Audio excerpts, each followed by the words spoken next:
feeling cold against your skin. Running through the chaos, letting all the sin. Temptation in a bottle, ready for the night. Craving for the thrill, it's time to ignite. Dark desires burning bright, echoes in the dead of night.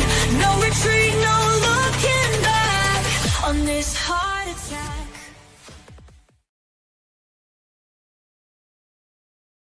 Hey everyone, good evening. Good to have you back on this Saturday night.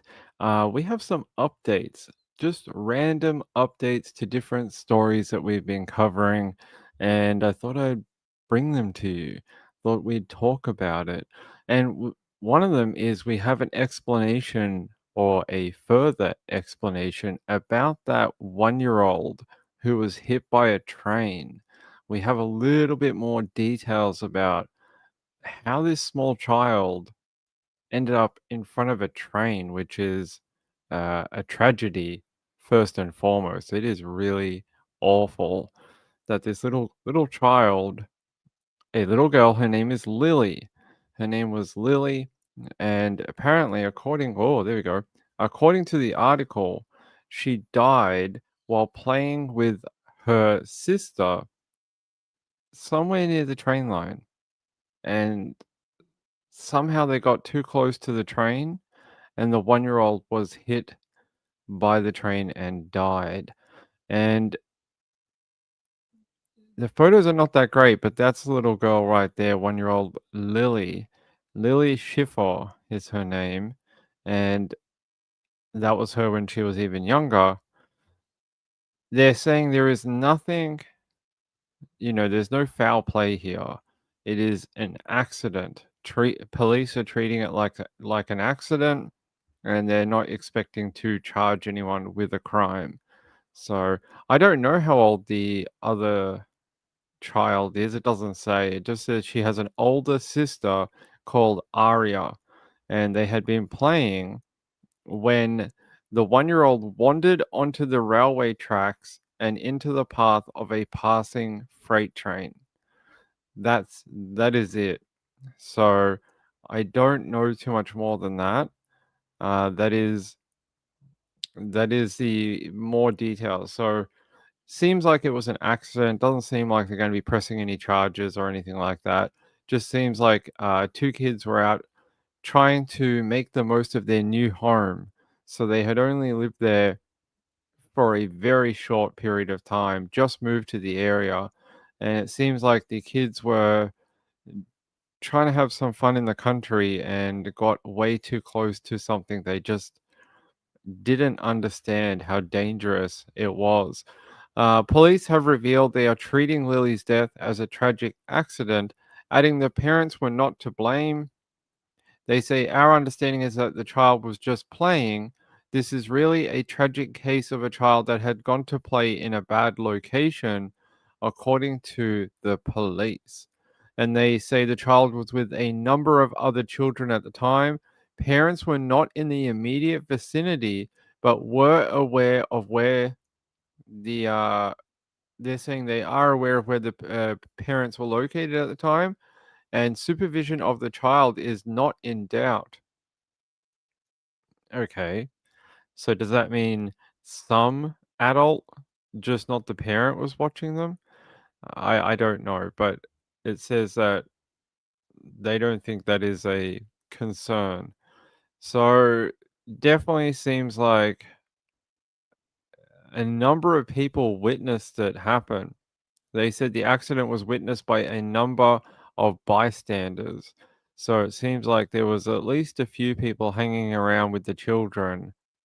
Uh, Maybe they were just watching the trains go by, and little kids love trains. They love trains, but I just want to know how they got onto that track, because there's a fence. We saw it yesterday when we looked at it. There's a fence that runs all the way along it. So how did they get inside of the fence?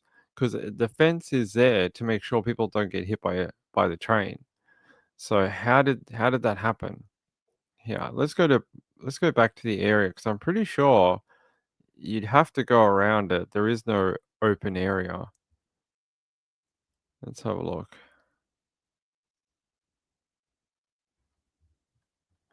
Let's go back down to the railway line.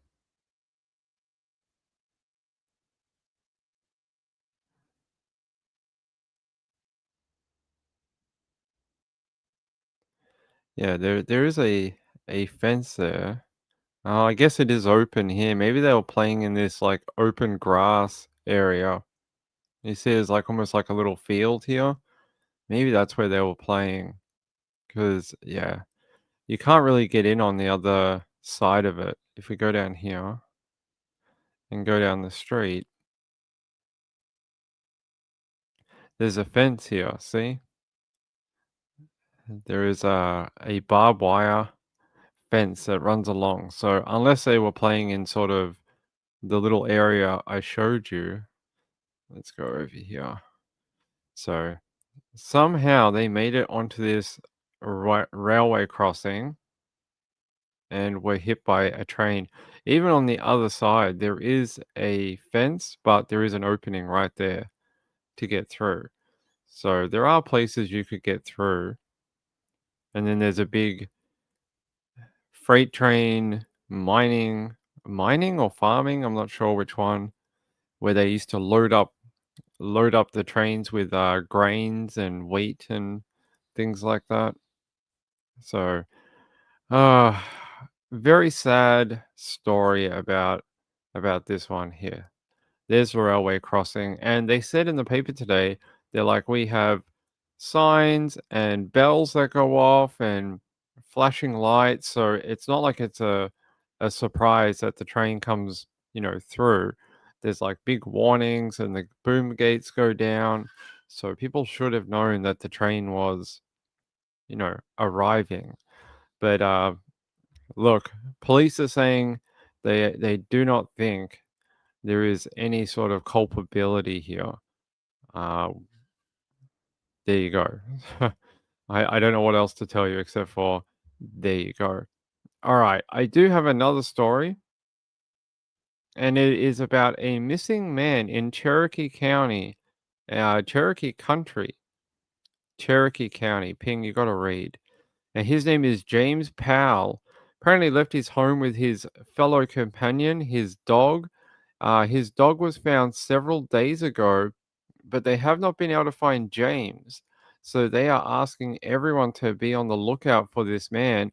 He's 61 years old. He goes by the name Greg, but his real name is actually James Powell, but he apparently goes by the name Greg. They said he left his home about 9 a.m. last Sunday. They found his vehicle at River Green Tennis Court. Uh, they found the dog as well, but have not been able to find him. So he went out with the dog, but not been able to find him. So bit of an odd one, bit of a strange story. And I'll play the little video, see what we learn about Greg. Well, tonight authorities in Cherokee Oh, County, they were looking for a man who hasn't been seen good since. work, Ping.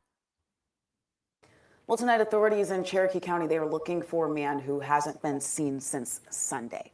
Canton police say James Greg Powell, this man right here, he was last seen leaving home with his dog. They say his car was later found on the River Green tennis court. His dog, Allie, was found several days ago, according to social media posts from the National Center for Missing and Endangered, Inc. If you know him, if you see him, if you have any information at all, you're asked to call police. There you go. I don't have a ton more information, just that they found his vehicle, and I'm going to take you to Facebook.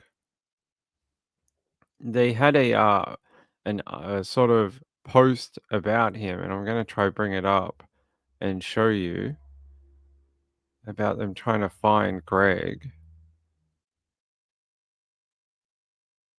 Let me have a look. Apparently, it is not popping up. Hold on.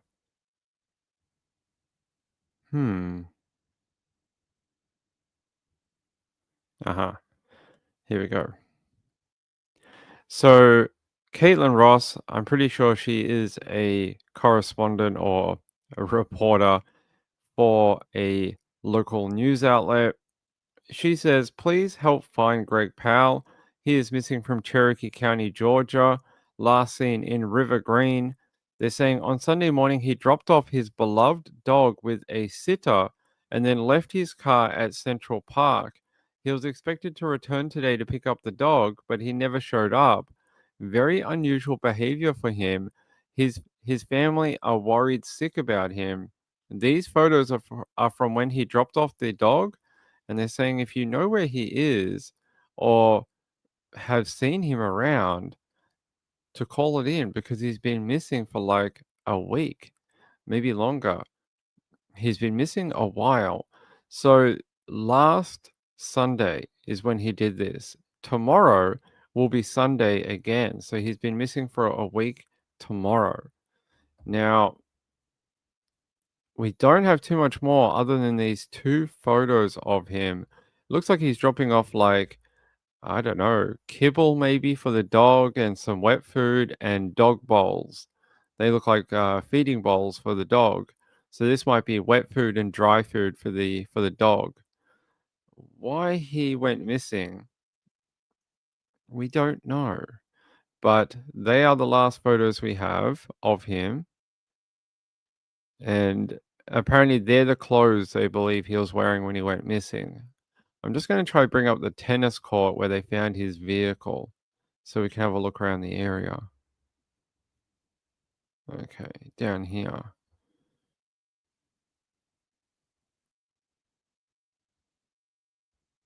All right.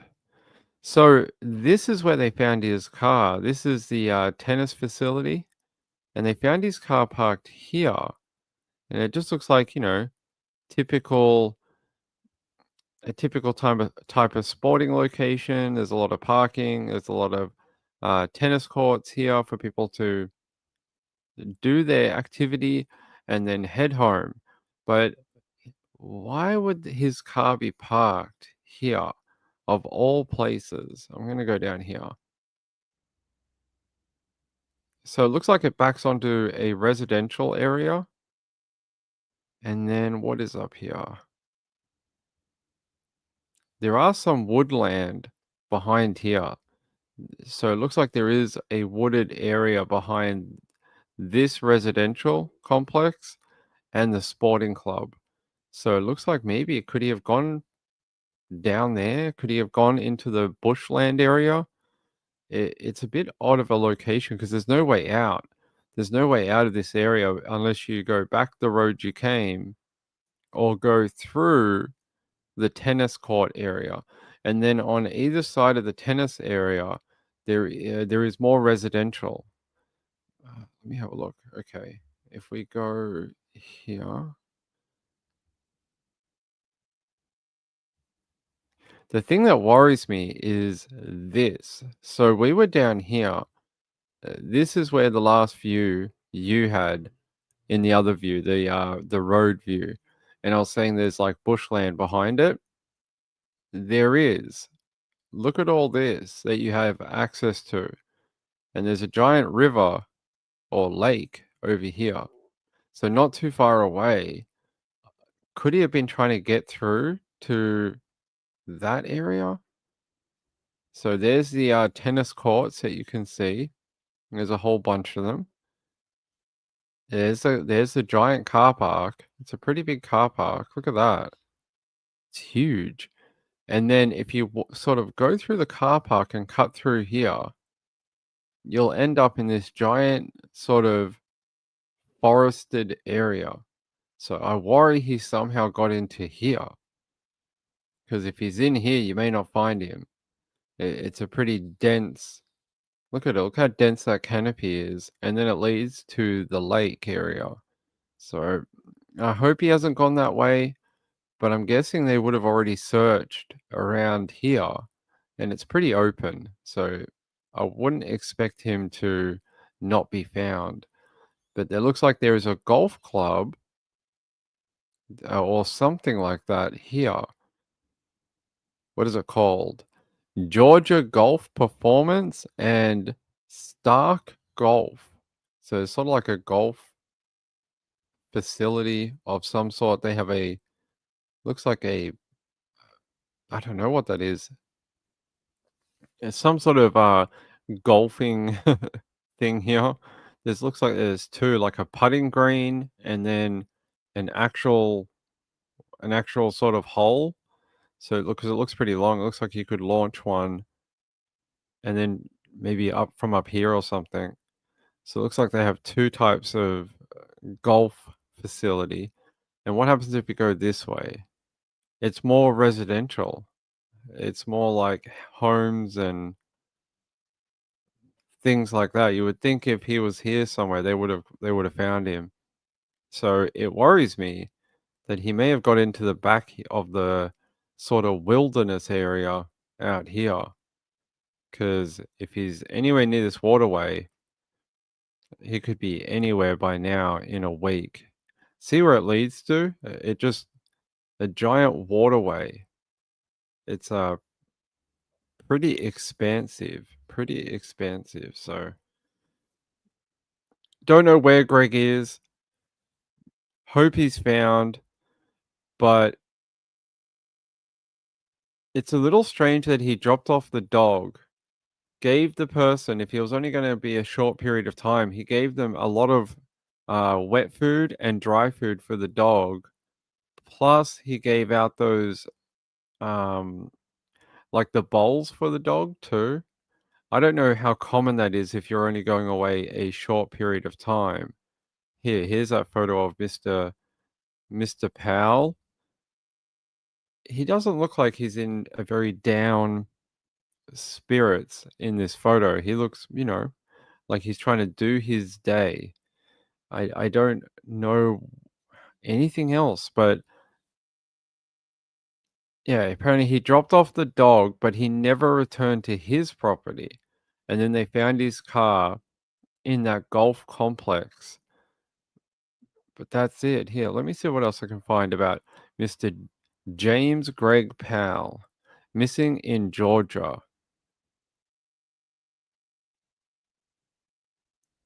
I'm just trying to see if there's any new information about him. Oh, there is a photo of the dog. So Canton PD is requesting the public be on the lookout for Mr. James Greg Powell. He was born in 1964, and they said he was believed to be on foot with his dog, but no, he dropped the dog off. And there is a photo of his puppy dog there. But no, they found the animal. They just haven't found him.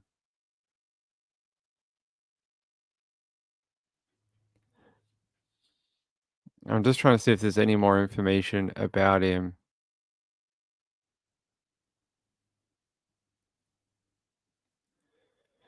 So apparently there's ring doorbell of him near that racket club. So that's interesting. Stops at 105, knocks hands. Oh, okay. So in that racket club, that is where he dropped the dog off. And then they found the car there too. Heading southeast, the path he came from. Okay. So apparently he he must have gone through there. It sounds like he did go through that path that I was telling you about, up through here. Why he did this, I don't know. What road? So I see a timeline. I can't show it to you guys, but I can see. Actually, we can.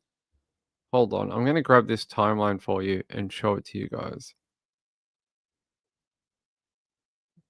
All right, save. All right, let me put this up on the screen and you'll see a timeline for his last known movements. Let's go down here. All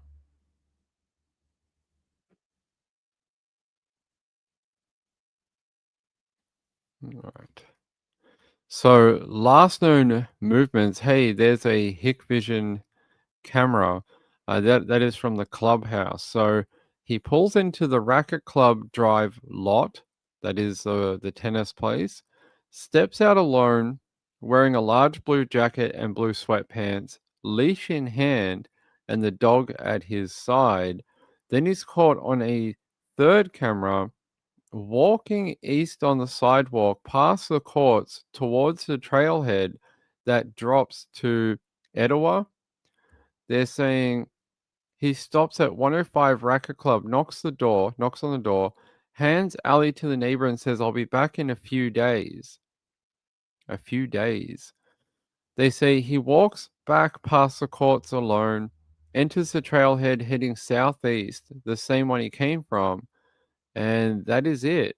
They're saying the trail splits 3 ways into dense woodland. Batteries on the first 2 game cams were dead in the area, so they have no further CCTV. So let me see if I can find that trailhead here. Which one are they talking about? There's a couple that I can see on the map.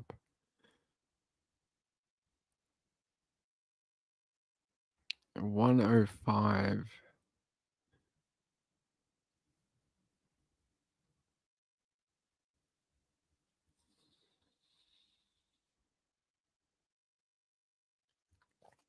All right, I'm trying to find the specific home that he went to. 105 Record Club. Hmm.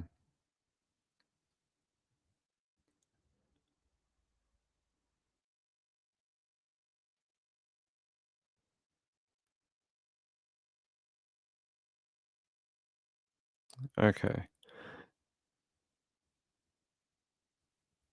I think they must be talking about this path, the one I was telling you about, this one, because it does split off into multiple directions here, and then it does lead into vast bushland throughout here.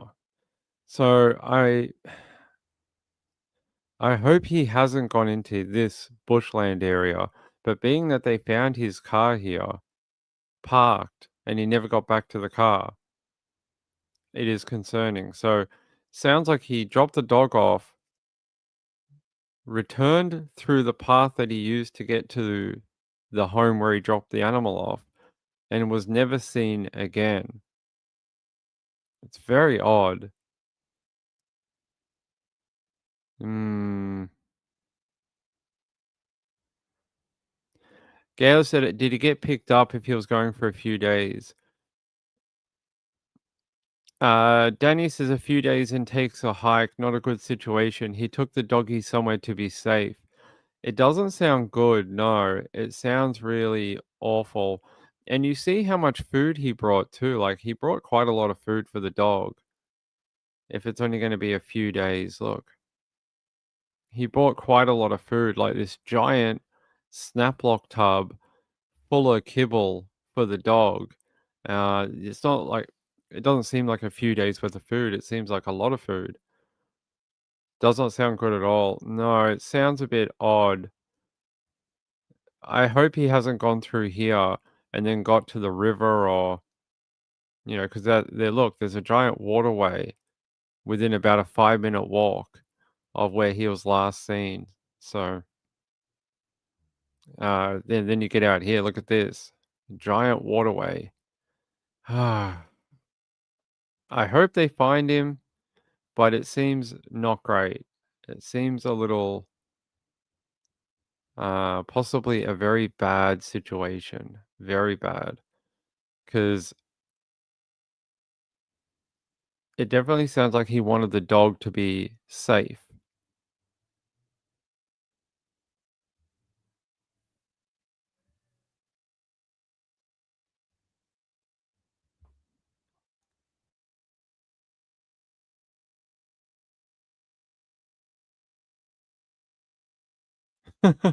Sorry, there was like someone singing a rock song outside of my house, and I was like, why is someone singing karaoke outside of my home?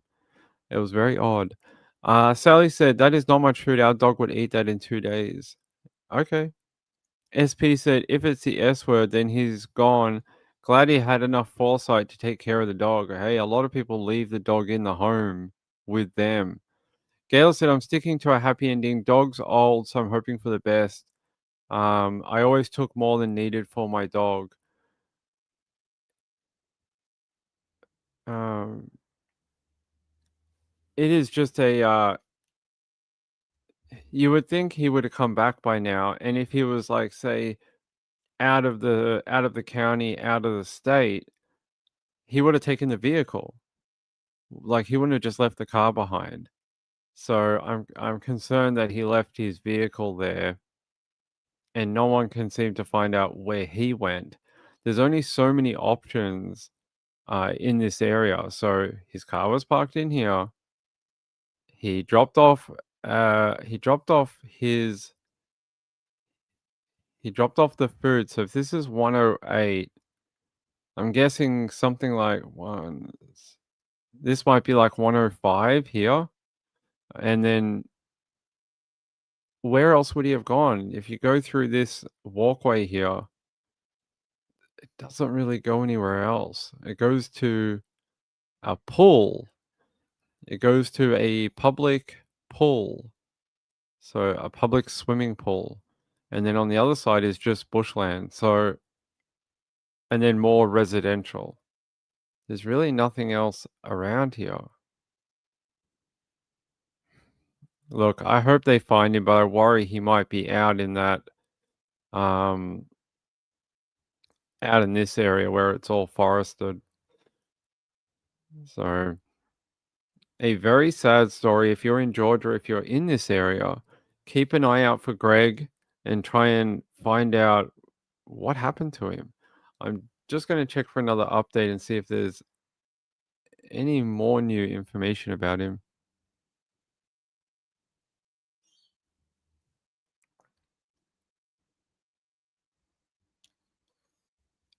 Uh, duh, duh, duh.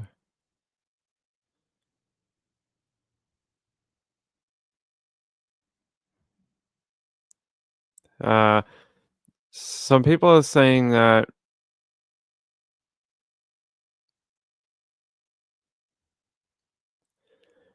someone on WebSleuth actually went out there and got the car, like had a look at his vehicle. Here it is, thanks to the locals on WebSleuth. His car was in the parking lot. Here, I'll accept this. And there you go. Someone has put a detective thing in here. People have been riding on the vehicle too. Call someone. Call Larry. Call someone. Call Lacey. Call Lacey, it says. Yeah, call Lacey. There is a detective's card in there, probably obviously trying to find out where he might be. So the car is still there according to a local.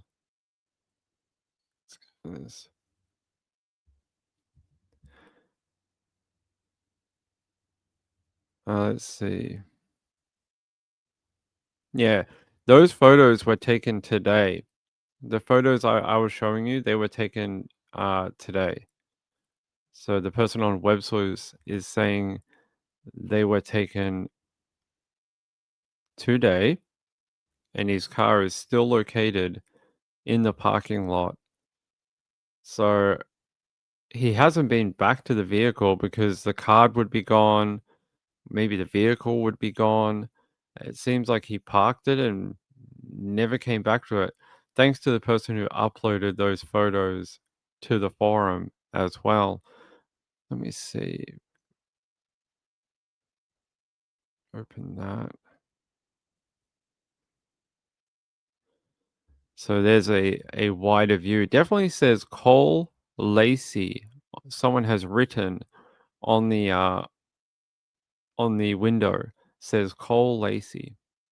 I don't know who Lacey is, but apparently they want someone to, or they want Greg to call Lacey.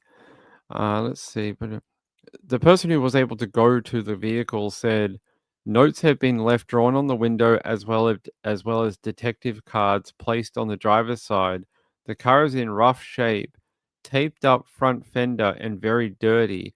There are visible items I could see: black tape, scissors, a Cincinnati Bengals cooler, a laptop, lots of dirty clothes, and dog leashes. They said they would get some more pics and post them. They did. I did the walk, the river trail where the ring footage suggested, and nothing found.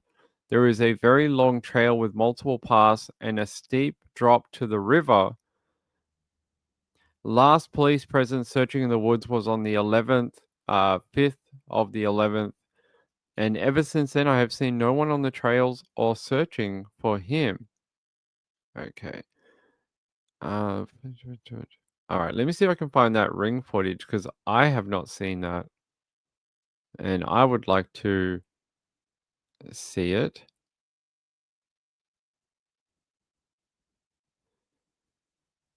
Yeah, let's see.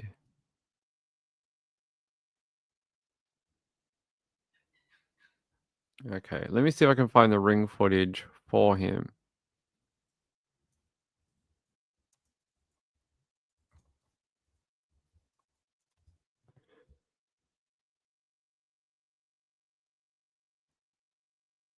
Let's see.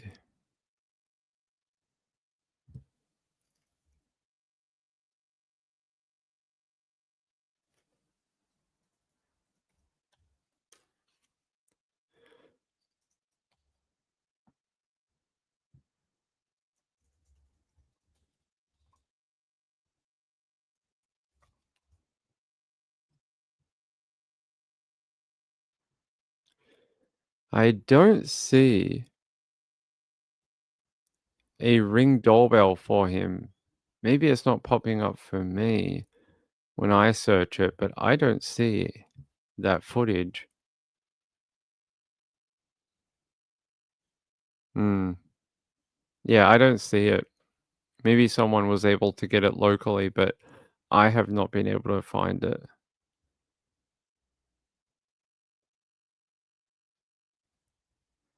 All right, I'm going to take you over to Facebook again. They shared another post about him.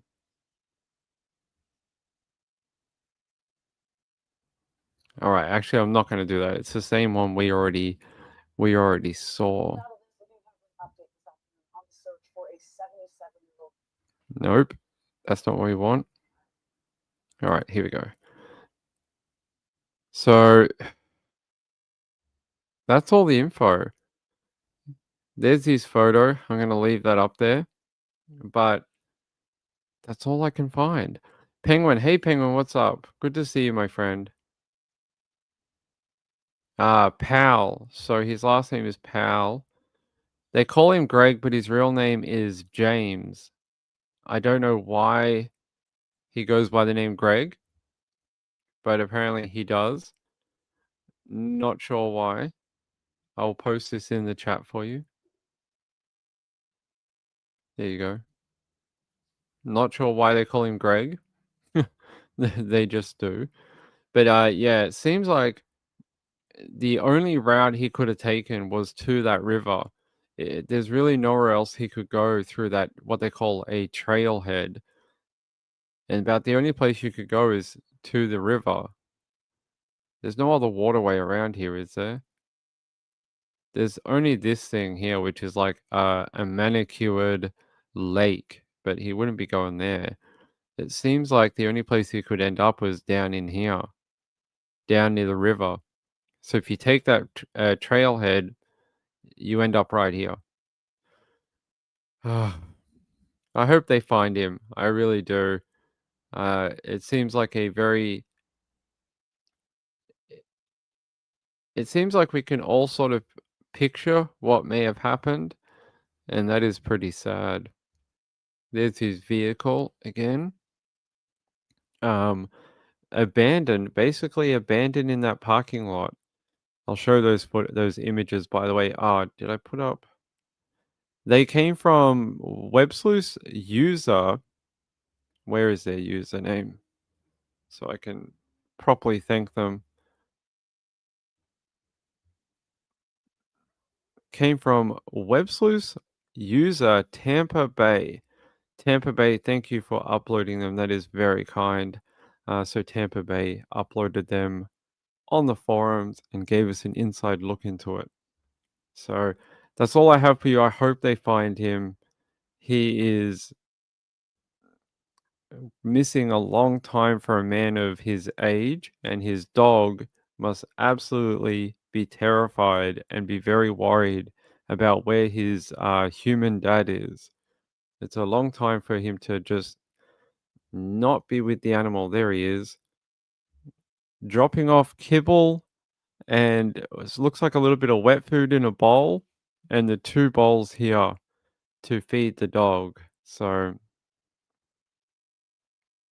Greg, if you're out there, reach out to someone. Reach out to someone, and if you need help, help can be provided.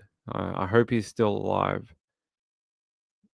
Uh, Nana said YouTube is using our sign-on names and without our permission. I'm not sure what's going on with that. Some people have their normal name, like Betsy. Some people, like Kim as well. But then some people have the full name, like you and you, like Jojo. But I don't understand why some people do and some people don't, and what made the change happen. I don't know. It just happened one day. People logged on, and look, even Danny's name is long now. So I don't know. I don't know how to fix it either. Oh, okay. If you want to change your YouTube name that's showing up in the chat, go to your YouTube channel settings, choose YouTube handle and edit, and you can change it to what you want. I wonder why they got rid of the other way where it had worked for years and everyone had their sort of chat name. Don't know. SPM said I used to have my full name, changed it after learning about the true crime issues. Good idea. Wendy said all of them change, but you can change the name in the settings. There you go. Good work. If you want to change it, head into your YouTube settings and alter it so you can have your old chat name if you want. All right, we're going to move off Greg. Hopefully, if I get an update about Greg, I'll let you know. People keep asking me about Joanna, but I don't have any update about Joanna. There's just been nothing. Since they found her body a number of days ago, there's been no update. The police haven't come out with anything. There's been no new anything. There's been really nothing. It's been very, very quiet about what is going on with Joanna's death. So when I know, I will let you know. But right now, there's no update. All right. Let me see what else we have on my list of updates for this Saturday night. Let me see what I've got. Let's see. What do we got? Anything interesting on my list of... All right. Let me see if we can do this one. We always like strange stories from Halloween, right? And I'm going to show you this one. Apparently, on Halloween, there was a stabbing at a bar. And apparently the suspect told police they were lucky he didn't kill the guy. Well, that's always a great thing to say to the cops when they're arresting you for hurting someone. Here's his photo here. I'll go more into who he is. He is Robert Goodletson. He is 47. He's charged with 1 count of attempted first-degree intentional homicide and use of a dangerous weapon, and he's apparently already appeared in Brown County Court on Tuesday, where he got a cash bond set at $250,000. He's next due in court later this month. According to the criminal complaint, officers responded to the Hammer Inn just after 8:45 p.m. on Friday for Halloween for a weapons call about someone being stabbed with a knife in a bar. Police found the victim outside the bar and saw that he was bleeding from several stab wounds to the left side of his chest and a large cut on the man's forehead. he was treated and transported to hospital, and he gave a statement to police. According to the complaint, the victim's statement said that he was in a bar with a female friend when they saw her ex-husband, the perpetrator. The victim told police that the ex-husband began yelling at him and that he walked over to the man, who then grabbed him. The victim said that he didn't remember how he got away, but when he walked outside, someone told him that he was bleeding. Goodletson was handcuffed and searched at the scene. Police saying they found a black knife in a plastic sheath on his belt, as well as blood on his hands. The perpetrator was interviewed by police, who said they told the victim was sleeping with his wife and that they weren't divorced, and that they were lucky he didn't kill the guy. He claimed he was acting in self-defense before being read his rights and invoking his right to basically not answer any questions. They're saying surveillance footage was captured from the area.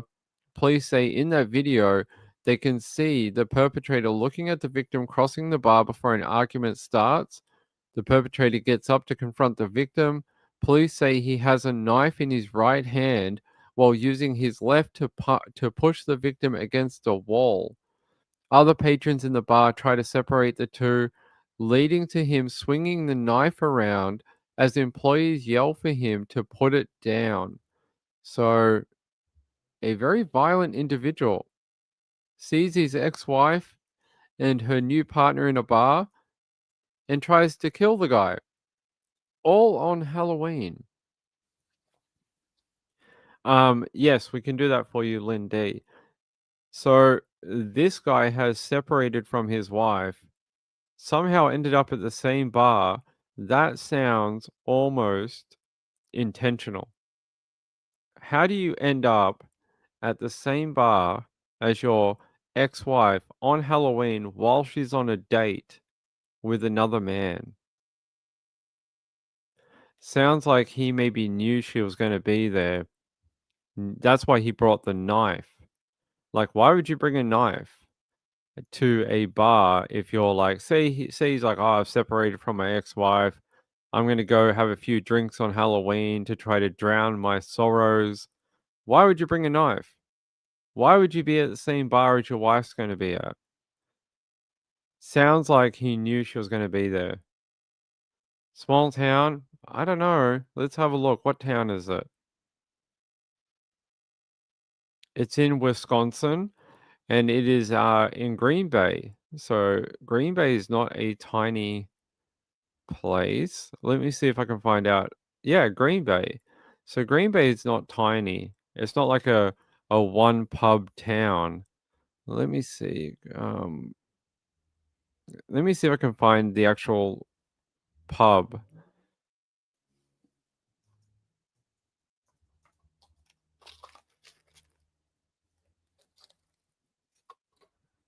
All right.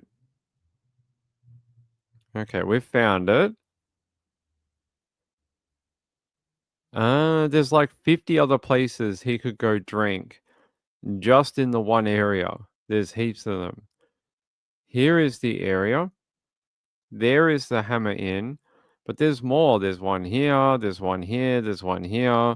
There's probably this place, they probably serve alcohol. There's this one here, there's one here, there's one here. Like there's one there called the Overtime Grill and Pub. There's several, all in the one street, that he could have gone to drink and eat and things like that. If it was like a small town that only had one pub, I'd believe it. But the fact that there's several other places he could drink tells me that this sounds like he was angry that his ex-wife was moving on without him, and he decided to take a knife, go to the place that they were going to go on their date together, and do exactly as he did. He was going to hurt the guy. So he succeeded, but now he is in jail. Definitely sounds premeditated. he was charged with attempted first degree intentional homicide. So that tells me they think it was premeditated.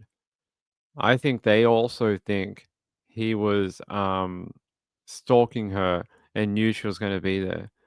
Here, let me see if I can find an update locally. I don't think I can though.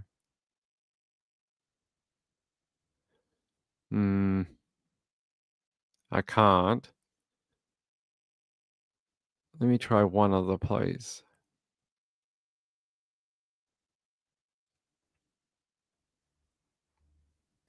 I was hoping we might find a local news report, but I can't seem to find one.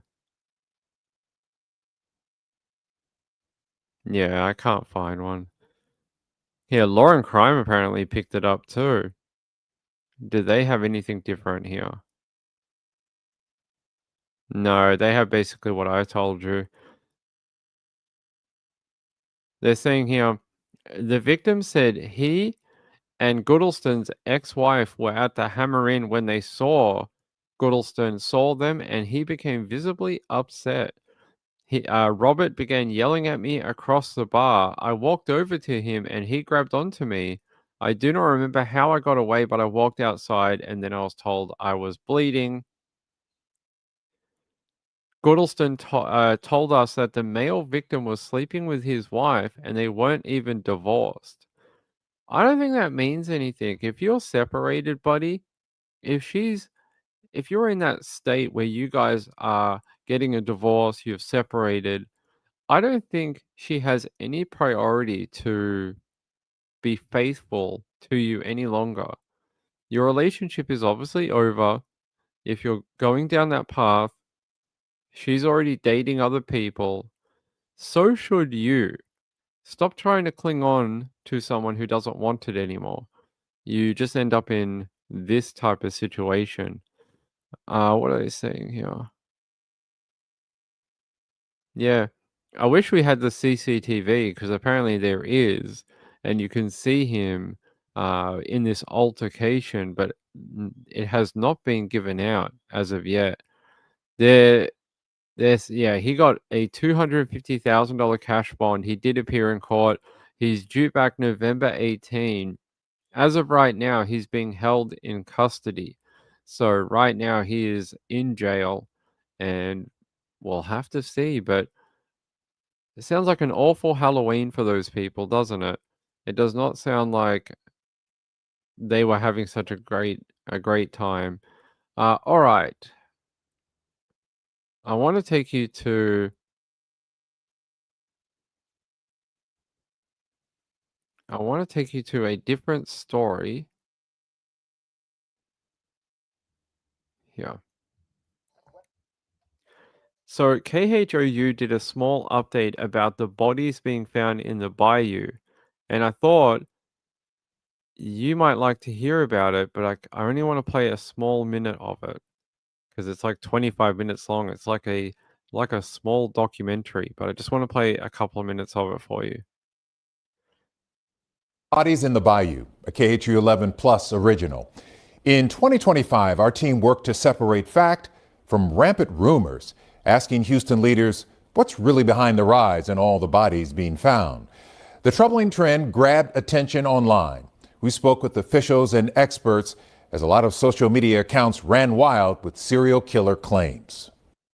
For many, the numbers are alarming. At first, 2 bodies were recovered in bayous on Monday, including that of college student Jade McKissick in Brays Bayou, her death still under investigation. Then 3 more bodies were found on Tuesday, Thursday, and Saturday. In all, at least 13 bodies found in Houston bayous this year. Online, while theories of a possible killer have spread, University of Houston criminal justice professor Dr. Krista Gehring says that's not what any of the publicly available information leads to. The short answer is no. I know that it can be pretty alarming for people. She says social media and true crime culture may fuel speculation when in reality there are other more likely explanations. Possible that it's accidental deaths, less scary explanations for all of these bodies turning up. Gehring also points to the fact that there's not a known pattern in these cases. When you talk about serial killers, they tend to target a particular demographic. Former HPD officer Tom Nixon agrees. I don't think there's a serial murder problem because the causes of death are not consistent from what I have read and from what I understand. From experience, Nixon tells us bodies have long been found in Houston's bayous, many of them accidental deaths or those who died by suicide. You know, while there were 5 in 1 week, overall, it's probably not going to deviate from any kind of historical pattern. Still, this recent string of discoveries has some questioning whether more should be done to secure or monitor the city's waterways. There was also another documentary that came out, a very short one, about 12 minutes, done by a company called Straight Arrow News, and they did one too, and they had a criminologist who did a report into the Lady Bird Lake in Austin, and he came to the same conclusion about the bodies in the bayou.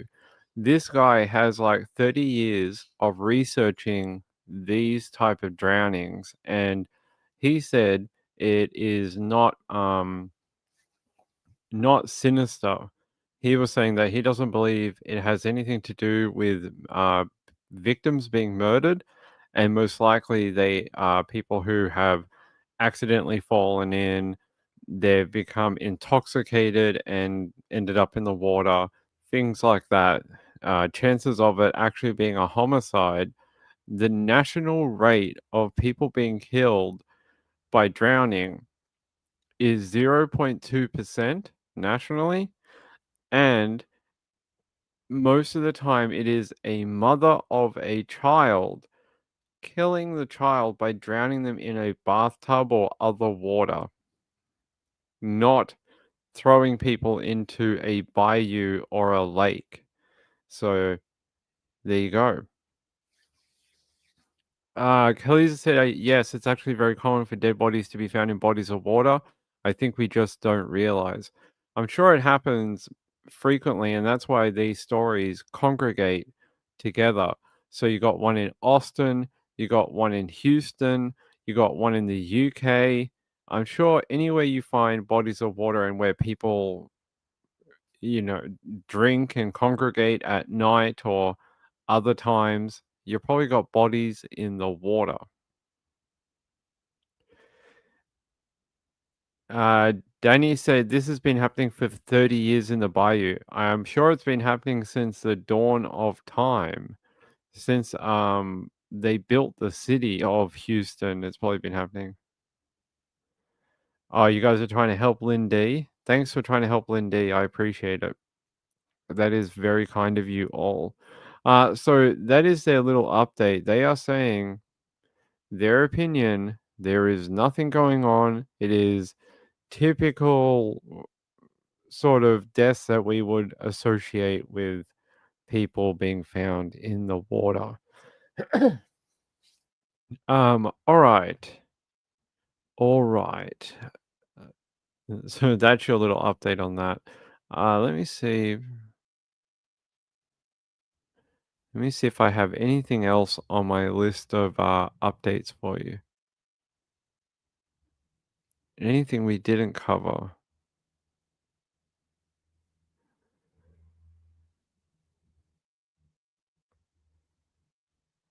Okay. Let's head out to the same area according to my notes here. Yep, that's what we want.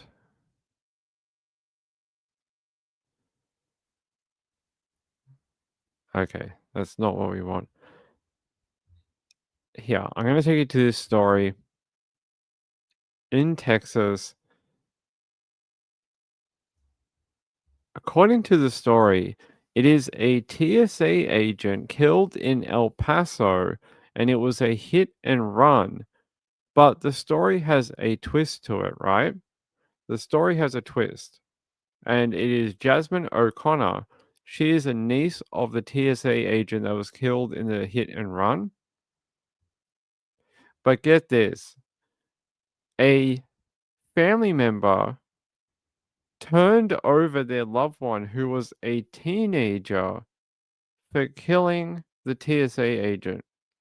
They're saying here that on September 7th, the TSA employee named David Carmine O'Connor, he's 52, was riding an e-bike at around 1:30 a.m. in the morning in the 4600 block of Pershing Street in El Paso. They're saying he had on a reflective vest and a helmet and had his bike lights on when Padilla, while driving a Kia car, plowed into him and he died at the scene. Padilla did not render aid. She fled the scene and went home. And according to the arrest affidavit, around 12 hours after the crash, arrived at the police department with her father.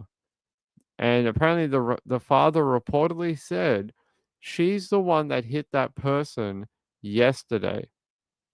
There you go. That's what the father told the authorities. My daughter hit the guy and killed him. He turned in his own teenage daughter. There you go.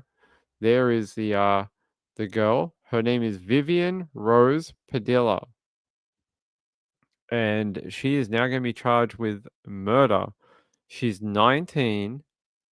And they're saying here, according to the arrest affidavit, yeah, her father reportedly brought her to El Paso Police Department headquarters and told investigators she's the one who hit that person yesterday.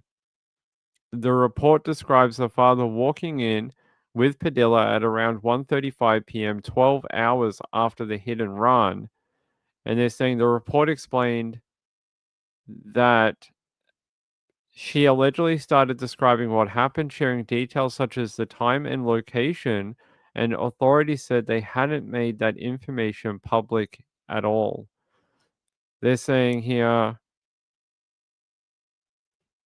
that Vivian stopped talking to investigators when her mother arrived at the station and advised her to not answer any questions.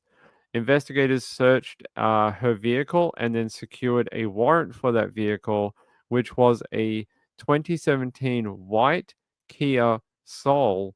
And according to the report, they found the car had broken parts to the left side of the vehicle that perfectly matched pieces that they found at the scene. So parts of the vehicle came off in the crash and they matched her car perfectly. Investigators said they also found what appeared to be blood on the inside and outside of the vehicle. They're saying here, during their investigation, police also learned that Padilla was on her phone during and after the crash.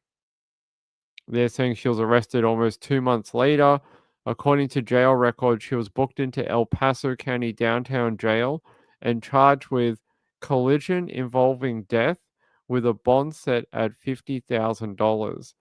Apparently, she was released on Tuesday after posting a split bond. So there you go. She got out of jail. $50,000. Oh, that's a bad photo. Sorry, guys. Hold on. There you go. $50,000 bond. Yeah, I don't know how the blood got on the inside of the vehicle. No idea. But that is what the court record says. That they found blood on the inside and outside of the vehicle.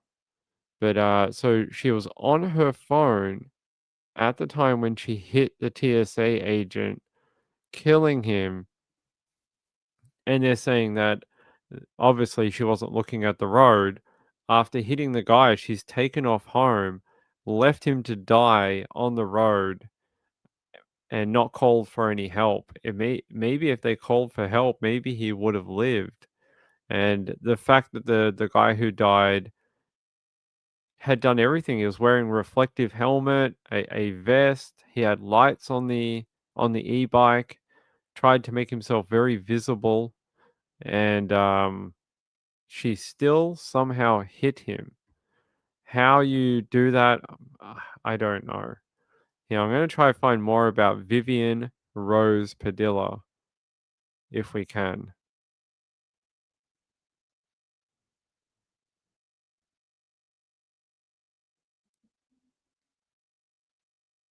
Let's see, not that one.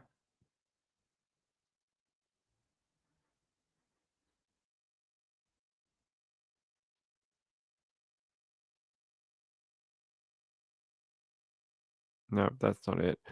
Okay, that's not what we want. I was hoping we could find more about Vivian. Here, they're saying, what do they got here? They're saying here that the victim, 52-year-old David, was struck from behind. He was dislodged from the bicycle and was pronounced dead at the scene. They're saying that Vivian didn't stop to render aid and fled the scene of the crime. What else have they got here?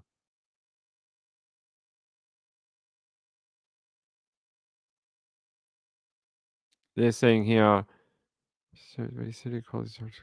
here, investigators obtained a voluntary statement from her father, who said he called his daughter several times after the crash and she admitted to being involved in the crash.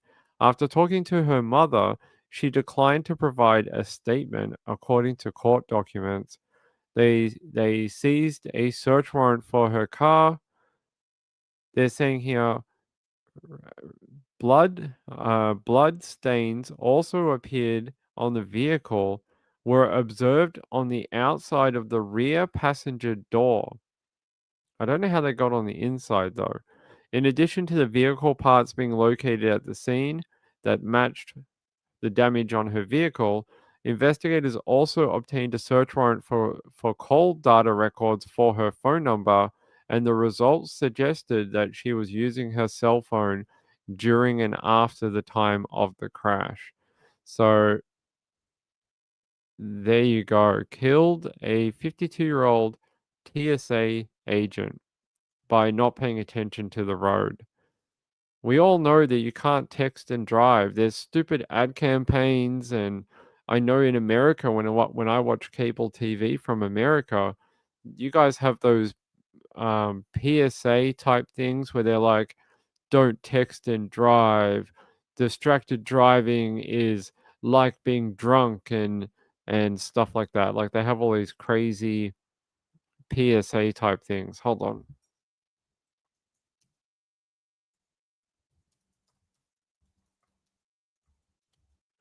I'm sure you have all seen them, these PSA videos. Let me see if I can find one for you.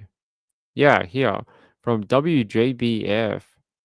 And there's another one from the US Department of Transport. You're on your way to meet up with friends, but you can't seem to get anywhere quickly. You don't want your friends to be annoyed, so you text. You're on your way.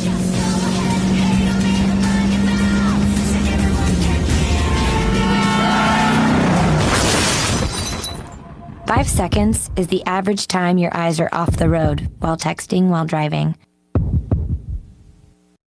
Make sure you get where you're going.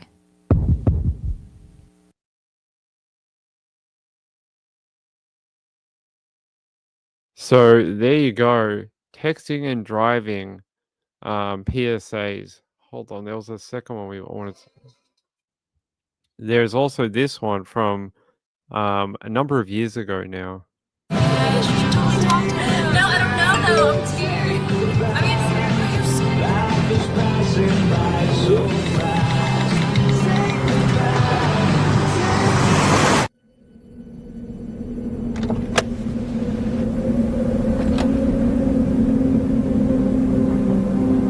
Do you know that you're in my lane? No, not at all. Are you not paying attention? Are you texting? I was just checking in with my mom. I was telling her that I thought we'd be home by 6. It's okay. There's enough time. Just pay attention. I'm not even halfway through my text. There's no way. I'm not even going to look up. My babies are in the car. You have to pay attention. It's just supposed to be a quick text. I'm so sorry.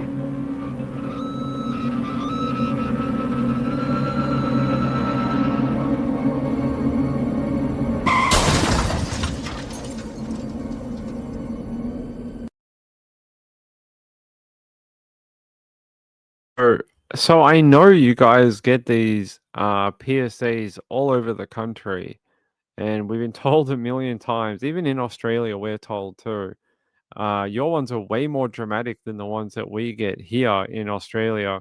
The ones we get in Australia are just really simple. They're just like, hey, don't text and drive, don't do that thing. But the ones in America are like are really emotional, sort of tug at your heartstrings type stuff. SP Mom said, Siri never ever gets my text right. It's still distracted driving. In Australia, they have cameras now that can tell if you've got your phone in your hands like this when you're at the traffic lights.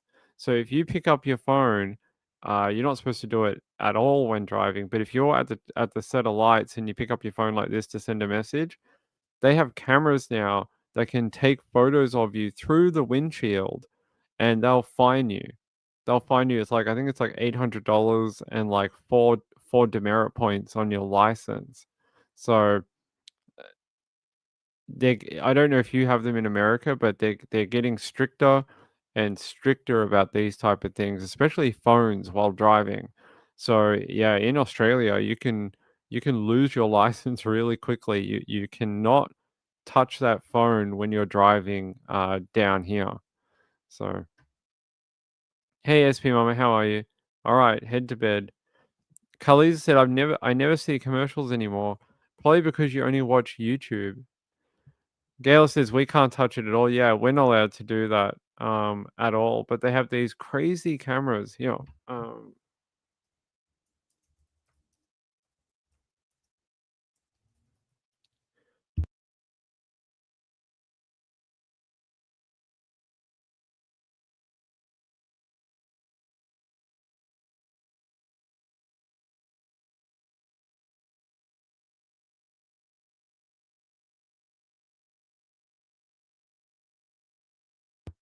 So they have these cameras, and this is sort of what they look like, or at least one of them. And that's the view that they can see straight through the windshield and see that you're on the phone. And they sort of look like this. They hang over the intersection, if I can get the image for you here. So they sort of look like this, different to a red light camera, and they sort of hang over the intersection.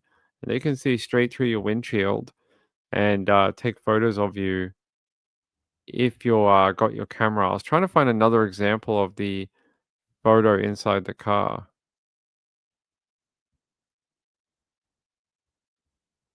Yeah, here's another one. So there you go. There's another guy taking a photo, using his phone while driving, and they can see straight through your thing and take a photo. What's interesting is there was a woman who got her photo taken, but she wasn't using her phone, and she was sitting in a bit of a funny position in her phone, and the camera took a view straight up her skirt, so you could see her underwear. And in the photo, her legs are sort of open, and you can see sort of like the white part of her underwear. And she's like, "Oh my God, the cameras are upskirting us," and things like this. She's like, "Where's the privacy in my own car?"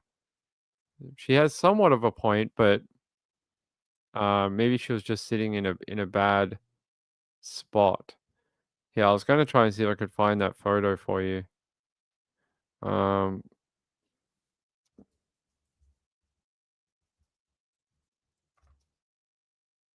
oh yeah, here it is. So this woman was in her vehicle, and you can see her photo on the screen, and you can see sort of the lower part of her underwear. Oh no, I think this is not a phone, if I'm correct. I can't remember what it is. It looks like a phone, but I think it's not a phone. Anyway, yeah, you can kind of see up her skirt in this photo. So apparently she was on the phone. I don't Here, let me double check. I'll double check. I don't think she was. I think she was uh falsely flagged. Even though she does have something in her hand. Yeah, let me see if it was or not. They're saying a snapshot of a female driver's underwear inadvertently taken by a mobile phone detection camera has sparked a government review into privacy concerns. I'm just trying to see if she was actually on the phone or not. They're saying Miss Lee said the upskirting incident shocked her when she saw the image. She said, "Shock and distress was my initial reaction. You could see up my skirt between my legs. You could see my underwear." And she said she complained to the authorities and they didn't even give her a reply. They're saying here that she went to court and the fines were waived. Apparently the magistrate waived her fine. So, okay, I think she was on the phone. Sorry, there's been a few of them in the media. There's been one where a guy was holding something that sort of was reflective, but it wasn't a mobile phone, and he got charged with it too. So, I think she's just holding it, like holding it up. Jojo said it could be an ebook reader, audiobook. It could be. It looks like a plugged-in phone. I think this one was a phone. There was another one where a guy was holding something that was not a mobile device, but in the photo, because it's sort of only black and white, it looked like a mobile phone, but it wasn't. And he got fined, and they did not reverse the fine at all. Chipmunk said both hands should be on the wheel. Khaleesa said, how short must her skirt have to be if her underwear are lower than the skirt hem? I don't know. I'm not a girl. My only interactions with skirts are taking them off. I don't know how that would work. I don't even know why that is visible in this photo, but Chipmunk said, if that's the picture, it looks like shorts. I think this is the photo. I think this is the one that's in the article. Let me see. It is the supplied photo. Yeah, here's another version of it.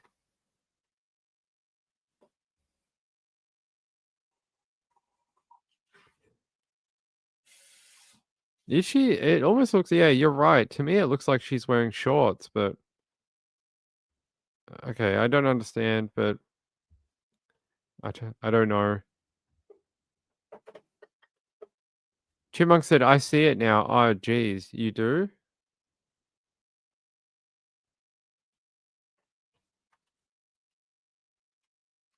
I don't know. I can't pick up how that's a skirt, but oh, I sort of see how it's a skirt. I just don't see how it's showing anything that it shouldn't. I don't know. Ping doesn't know.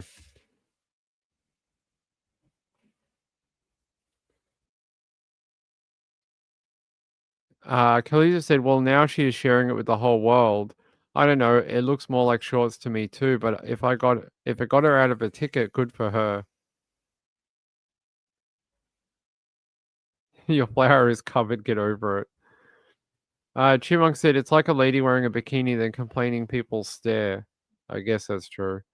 So yeah, this woman in Texas that killed the person, I think we have no excuse for texting and driving. Like, it's so prevalent.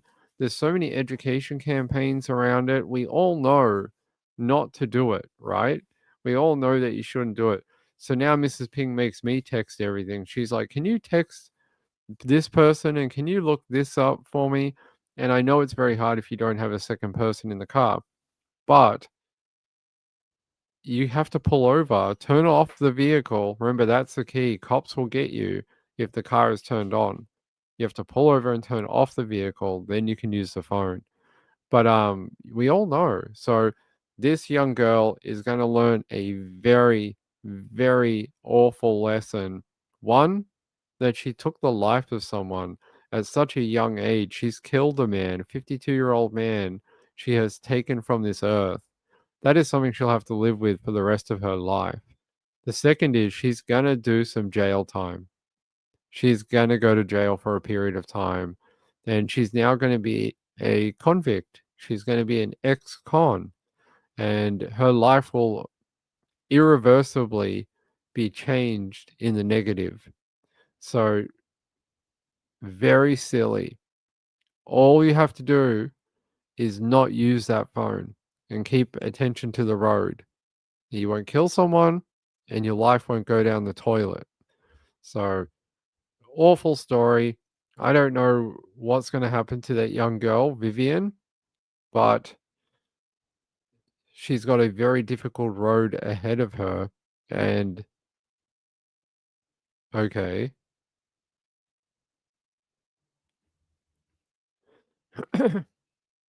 Sorry, there's a breaking news going on. A murder investigation is underway after the body of a woman was found inside a home in the state's north this morning. They're talking about northern New South Wales. They're talking about South Grafton. New South Wales police were called to a home on McNamara Avenue just before midday on Sunday after receiving a concern for welfare report. In a statement, New South Wales Police said officers from the Coffs Harbour Clarence Police District located the body of a woman inside a home. A crime scene has been established, and they're saying New South Wales ambulance paramedics were called to the scene, but the woman could not be saved. That is breaking news that there is a murder investigation going on in South Grafton in New South Wales. Let me see if I can find anything on it. It looks like it's so breaking news. There's no other information going on. Hold on.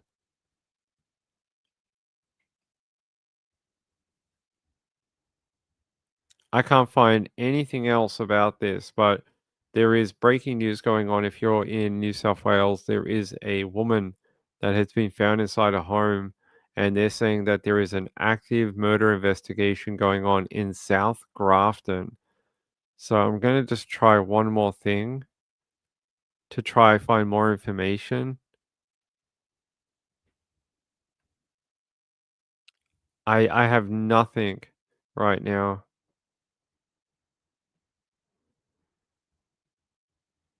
Um,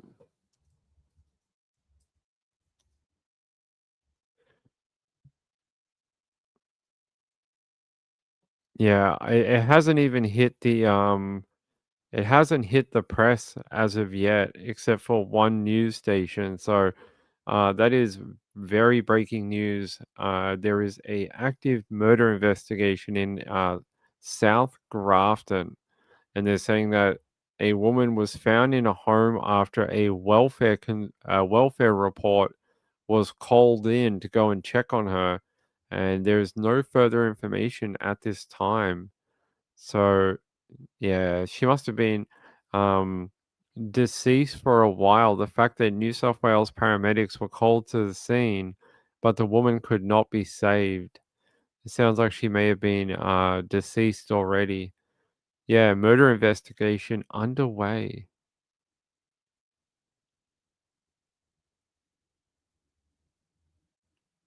There was another one in Melbourne? I don't think that's true. Someone just said on Twitter there's another one in Melbourne. I haven't heard about one in Melbourne this morning.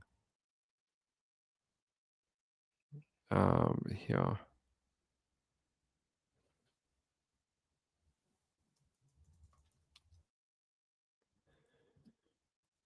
Yeah, I don't have one for Melbourne to the person asking about that one. Yeah, nothing for Melbourne.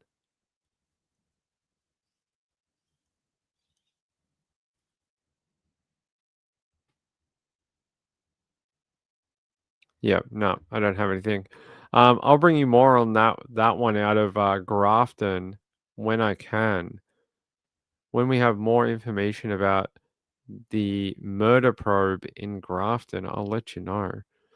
But right now, it is just breaking news. So that's the details I can give you, that it was based off a welfare report. The cops were called to the home. Woman could not be saved, and now they're searching for the circumstances and the perpetrator surrounding why this woman is deceased, why she is dead. So I'll bring you more on that when I have it. Okay, let's keep going.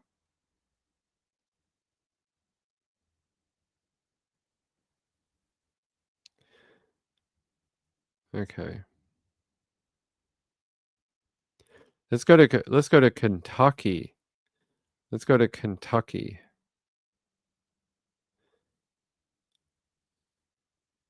Let's go here.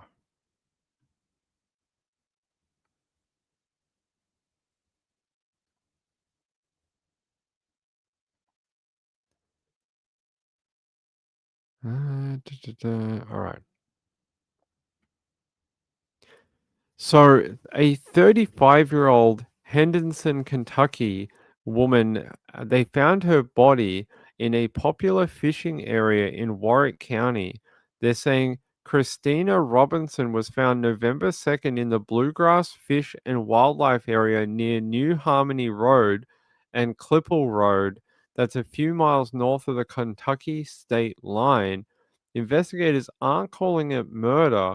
The Warwick County Coroner's Office, which performed an autopsy on Robinson on November 3rd, says the cause of her death won't be known for 4 to 6 weeks. And they're saying that they are waiting on toxicology tests performed on her remains. According to the police, they say they're not calling it a drug overdose either. They say they are not aware of any drug overdose angles in this particular one. But on Friday, they said, we're just covering all angles to find out the cause of death of this woman. They're saying Robinson's death was first investigated by the ISP until somehow detectives determined the young woman died in Henderson before her body was placed in the fish and wildlife area. Placed. Someone placed her body. Interesting. HPD took over the investigation from that point. Investigators may not be letting on all they know, but they have offered a basic outline of the events surrounding her death. ISP identified a man they call a person of interest in the case, a man who became startled before he took Robinson to the Bluegrass Fish and Wildlife area and left her there, according to a statement issued by HPD. The as yet unidentified man was found and arrested on an unrelated drug charge and outstanding warrants. He's being held at Knox County Detention Center as of earlier this week. But according to roommates of Robinson who told a online news story, they last saw her when she left to run errands with a man she had met on an online dating site. Online dating site, interesting. And then somehow her body got moved to this wildlife area, and they're saying that they're just waiting on these toxicology results. Here, I'll take you out to 14 News out of Kentucky, or Indiana, actually. Information tonight at 6. We're learning more about the woman found dead in the Bluegrass Fish and Wildlife area of Warwick County over the weekend. Good evening, I'm Robinson Miles. And I'm Jamie French. Indiana State Police officials say the victim is 35-year-old Christina Robinson of Henderson. Detectives say the investigation shows her death happened in Henderson and then her body was taken over state lines. And that is where we find Leslie Chapman tonight. Now, she spoke to some of the woman's friends to learn more both about who Christina was and what happened to her. Leslie? Well, Jamie, Rob, kind of like you were saying, I'm live outside of the Henderson Police Department right now. That's because they're taking over this case after the investigation revealed that Christina's death did happen in Henderson. Now, I also did speak to some of Christina's closest friends, and they tell me that she was a bright, bubbly person. She was the kindest person that you would know, and she would give the shirt off of her back if she could. Indiana State Police troopers say Christina's body was found by someone fishing in the Bluegrass Fish and Wildlife area in Warwick County Sunday afternoon. Troopers believe her death is suspicious and foul play is suspected. Christina's roommates Deborah and Elizabeth say the last time they saw Christina was when she left to run errands with a man she met through online dating. She just never came back. So the next day, I called the police to file a missing persons report. And not even a few hours later, a detective came back to the house and picked up Deborah to go identify, because they had found her already. Deborah says detectives asked her if she could identify Christina.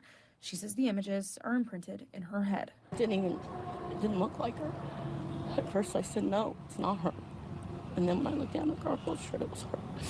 And her tattoo said it all. Her tattoo was unmistakable. Awful. Let me show you a photo of this young lady. Let me get you a photo. This is the one. This is like the only photo I can find of her. And it sounds suspicious. The fact that she went out to run errands with a guy she met on a dating site, that man somehow moved her body to this wildlife area, and they're saying that they're just waiting on toxicology. It's a bit strange. I want to know more about this person, this man that they're saying is just an acquaintance and just a person of interest. I want to know more about what they know about his involvement in her death. The fact that they know he moved her body, isn't that a charge already? Isn't that against the law to dump her body in a wilderness area? Kaliza said, okay, I don't know what you guys are talking about, Coburger. All right, let's watch the rest of the video here from this news agency when I can get it put back up. Where is it? I got too many tabs open here. From 14news.com. Christina's friends say they experienced a range of emotions when they learned of Christina's death. I was mad. I was sad, devastated. More of how can a person in someone's life that early in their life, and even in order to do it. And for what reason? And what reason? Why here? What was so special about this place? Now we have to plan a memorial and put her name out there, and it's just too short of a time. And most of all, we have to figure out how to go on. Friends say they want Christina to be remembered by who she was, not just her death. She hugged everybody. She was a sweet girl. And it's a shame her life had to be taken away so early. Yeah. I'll miss my Christina.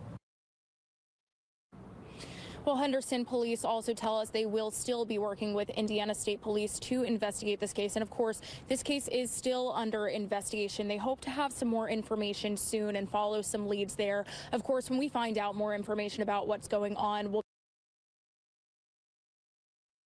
Well, they're now waiting for toxicology. That's what we're being told. Toxicology. So those ladies you saw in the video, they were her roommates. They're saying here, yeah, it's very sad. They said when they went to identify her body, they said it didn't even look like her. And at first they said it wasn't her, but then they looked down at her shirt and they knew it was her. They said her tattoo was unmistakable and they knew it was her.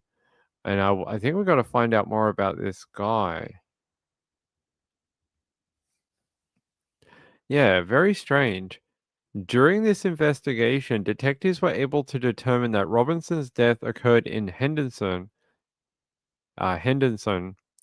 Troopers say her body was then transported into Indiana and placed in the area near New Harmony Road and Clipple Road. ISP says a person of interest was arrested in Knox County on unrelated drug charges and an outstanding felony warrant. ISP says the investigation has been turned over to Henderson Police since the death occurred in their jurisdiction. So, 35-year-old Christina. Let's see what else we can find about Christina.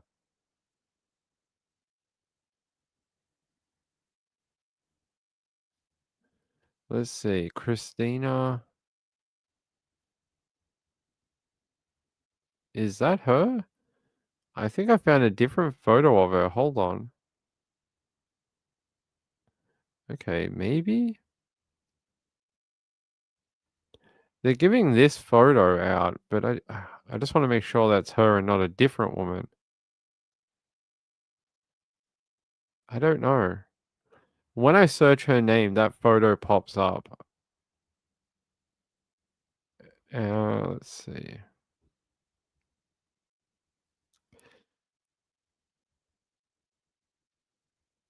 I don't know. I don't know. They're saying that is her, but that looks very different from the other photo. So the other photo was off the video here, this one. Do you think that is the same woman as the other photo? So this photo. Do you think it's the same woman as this photo? Don't know. Not sure. I'll let you I'll let you know if I know, but when I search 35-year-old Christina Robinson, that is what comes up. You need a side. I can't do side by side on this thing, unfortunately. Doesn't look like it to me. Yeah, I thought it looked slightly different, but I'll let you know. I'm sorry you're having a heavy heart tonight. Sorry to hear that, my friend. I'll let you know when we find out who this guy is, who this mysterious person of interest who we're apparently not allowed to know who the person is, apparently. I will let you know when I find out.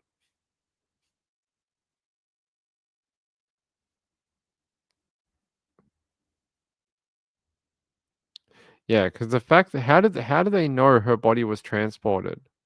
How do they know that? How do they know she was taken across state line from Indiana, or whatever it is, Kentucky into Indiana or Indiana into Kentucky? How do they know that? Hey, Penguin, thank you so much, my friend. It's good to see you. Hey, I sent you an email like a couple of months, about 2 weeks ago or something, to check up on you. I don't know if you ever got it, but I sent you an email to see if you were doing all right. But thank you very much for the super chat. I appreciate it. It's very kind of you. It's good to see you again. You know, I haven't seen you in so long. You changed your profile photo, and I didn't know it was you. I thought it was a different penguin. You know, we have many penguins on YouTube. Jojo says her phone may be or Apple Watch. That's a good point. Maybe they have the GPS data.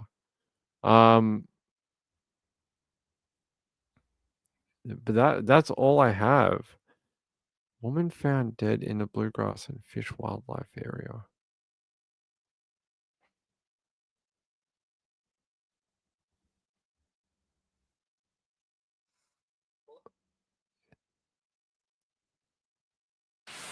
Well, late breaking tonight, authorities have released the identity and new details about the death of a woman whose body was found at the Bluegrass Fish and Wildlife area in Warwick County.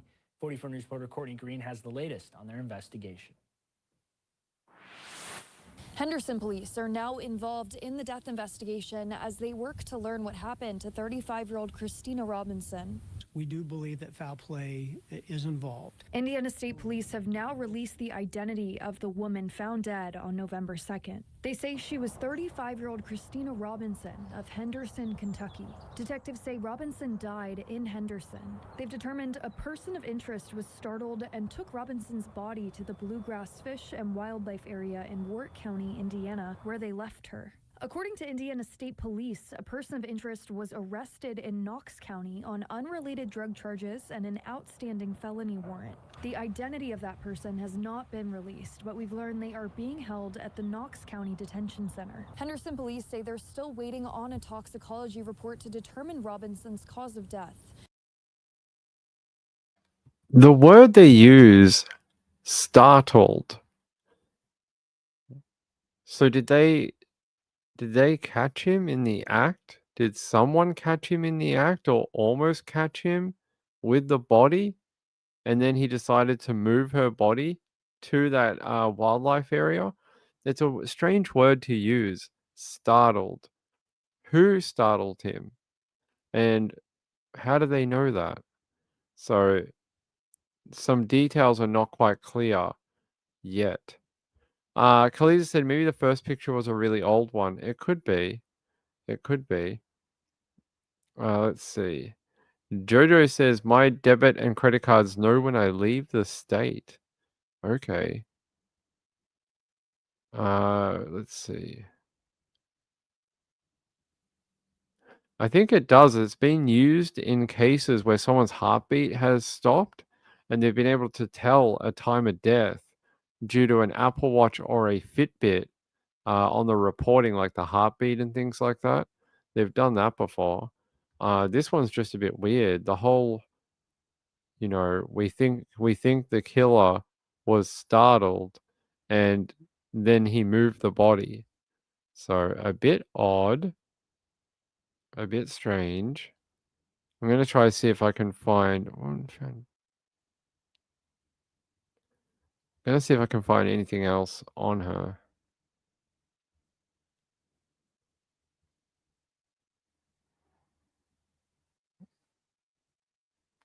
Not a lot. Names, person of the deceased. Yep, we know that. I'm more interested in who the guy is, to be honest. Let's see.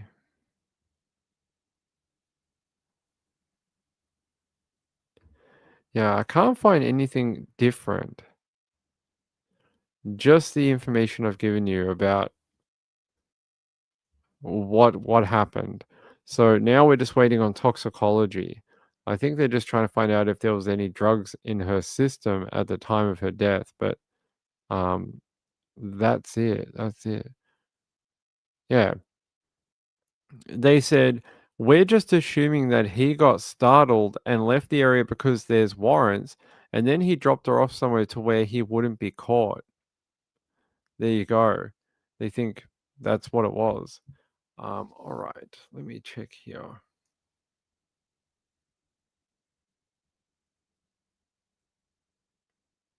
Okay. Yeah, it is a bit of an odd thing to say. I agree. I agree with all of you. I agree with everything you say. All right. We're going to wind down for the night.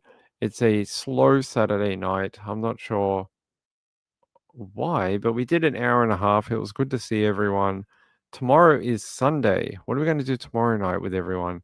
We may do some more American food taste tests with Mrs. Ping tomorrow night. We may do that. I think she would like that, and she likes to give you all her opinion on what she is taste testing. So let me do one last story that someone sent in. Where is it?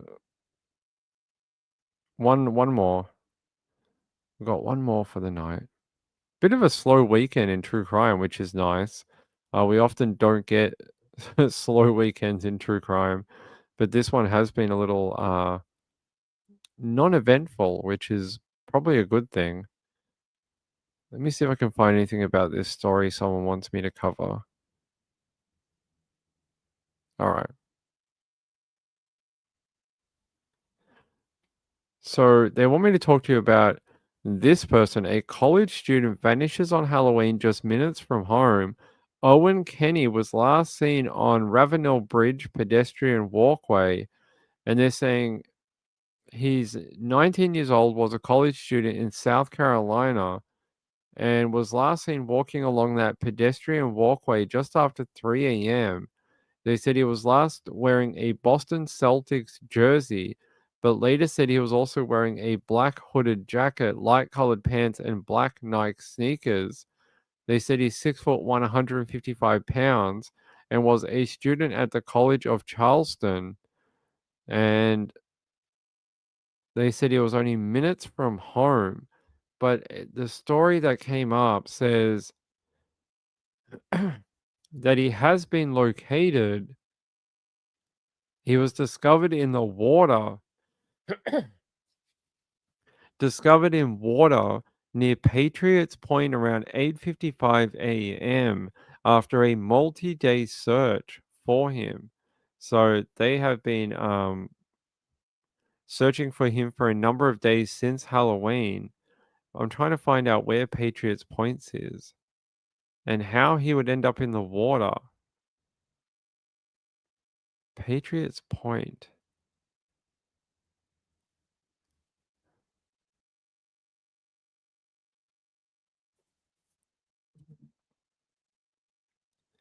Yeah, let me take you to Yahoo News. So they're saying here, body of missing college student recovered in water, and that wasn't in the other article. How sad. They're saying that he died via S word. So he died via S word, and it is self-inflicted. That's what they're saying. Self-inflicted, and decided to do that. They're saying he was 19 years old from New Jersey, was found dead in the water near Patriots Point around 8:45 a.m. on Saturday. They said he was last seen around 2 to 3 a.m. on October 31st in an area near the college. How awful. Let me put up let's look at this photo. There's his photo. Owen Tillman Kenny. Looks like a nice young man. That's so young, so much to live for, so many things to do, and to have it end that way is awful. Only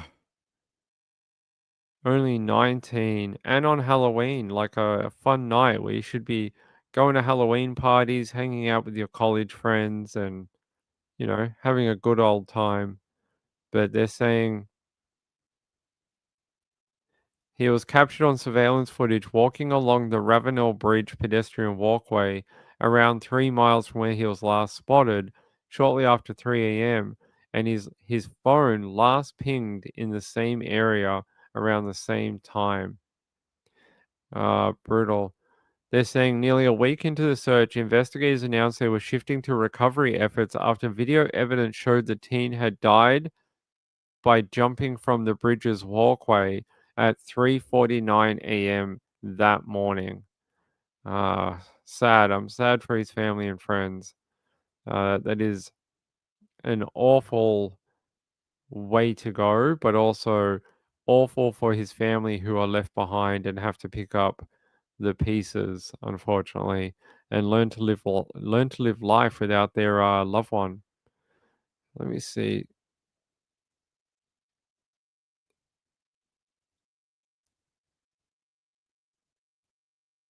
Just trying to see if there's anything from today.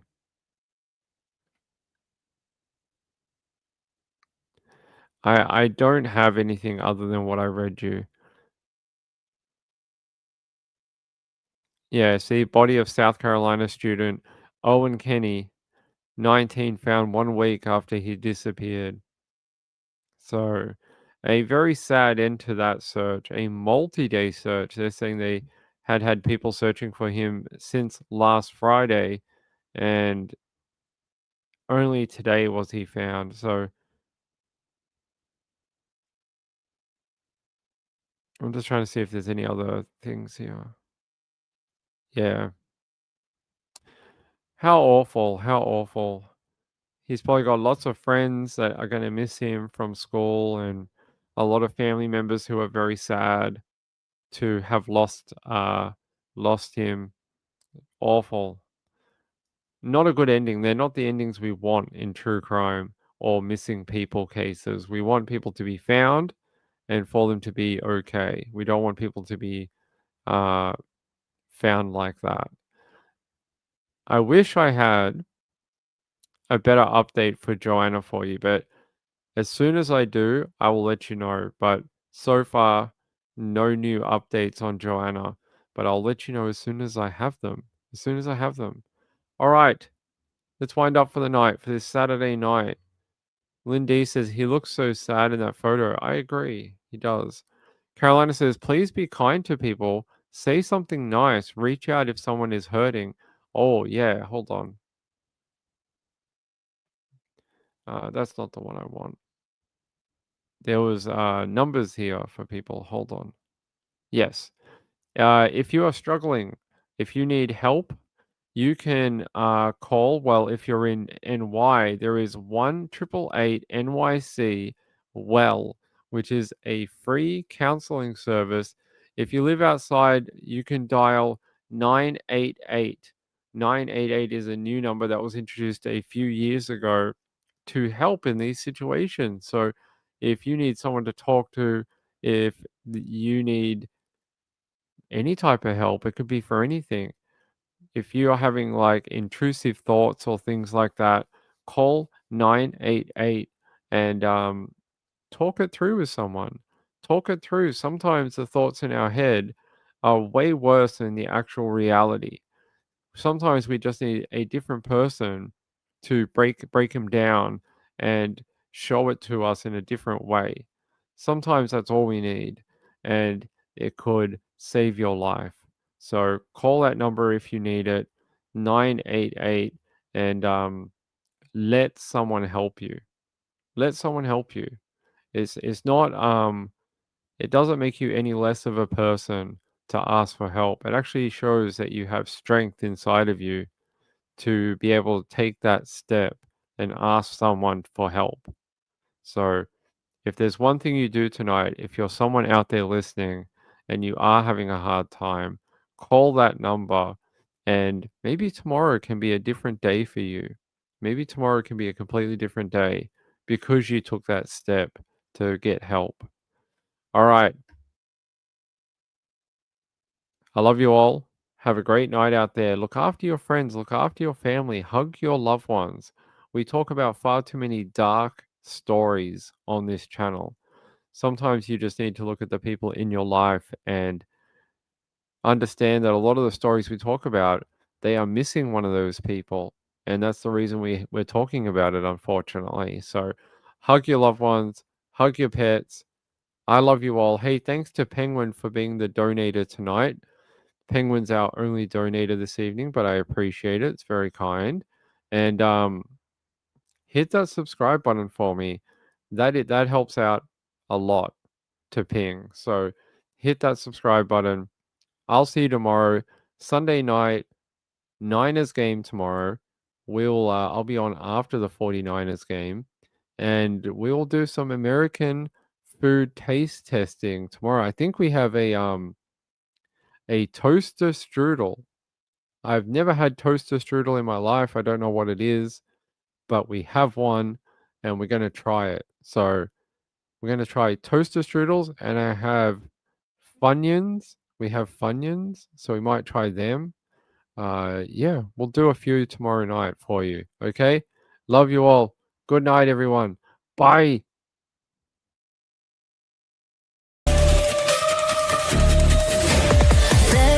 Jacket feeling cold against your skin, running through the chaos, letting all the sin, temptation in a bottle, ready for the night, craving for the thrill, it's time to ignite, dark desires burn.